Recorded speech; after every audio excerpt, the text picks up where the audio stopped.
यता पिच गर्ने होला अब।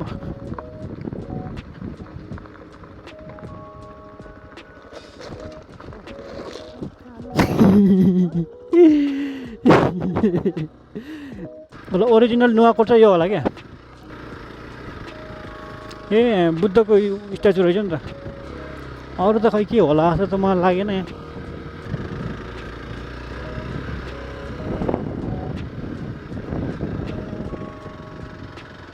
ल बाबु बाटो सक्यो त।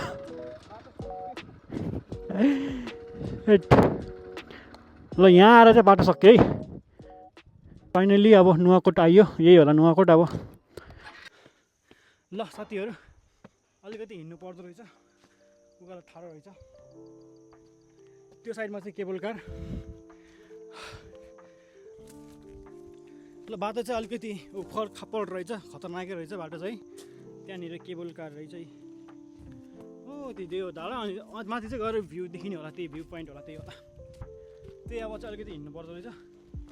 त्यही हिसाबले हल्का प्रिपेयर भएर माइन्ड सेट गरेर चाहिँ आउनु होला। त नहिँड्ने बानी भए पछाडि त हिँड्नै गाह्रो हुने कि एकदम। कार त्यहाँनिर एउटा स्टक भएर बसिरहेको रहेछ त्यहाँनिर। आएको बल्ल याद आयो? बल्ल याद आयो।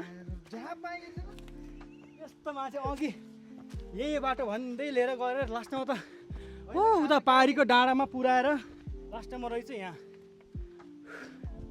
ए खतरनाक देख्दो रहेछ है त हिजो नै।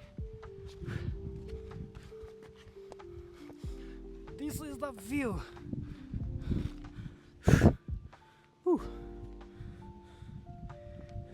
बसेर खाएको कता तलतिर ल है फाइनली नुवाकोट आयो। ओके फाइनली अहिले चाहिँ हामी नुवाकोट डाँडामा आइसक्यौँ है। देख्न सक्नुहुन्छ यो चाहिँ नुवाकोटको डाँडा है। सो त्यो उता गयो भने चाहिँ शरणकोट हो गरे है, त्यो साइडतिर चाहिँ। तर त्यो साइडमा चाहिँ म गएको छुइनँ। सो देख्न सक्नुहुन्छ तलको चाहिँ बुटोल है, सबै यो बुटोलको भ्यू हो है।